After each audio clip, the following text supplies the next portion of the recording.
Small cases are passive investments. The stocks and weights change only during rebalancing. Most small cases are rebalanced every quarter. During a rebalancing, stocks may be added or removed, and the weighting of stocks may change.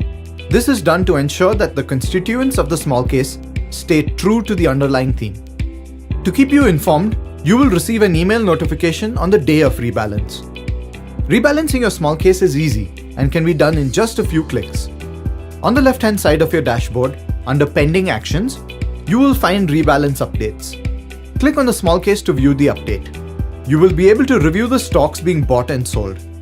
Although not recommended, you can customize it or go ahead and click on Confirm Changes. Click on Apply Update and confirm the order. Your order for all the stocks in the small case will be placed in one go. It takes only a few seconds to fill your order. Congratulations! Your small case has been rebalanced and can be tracked under Investments. Rebalancing your small case is a good practice, and we recommend you apply the updates to ensure that the constituents reflect the underlying theme.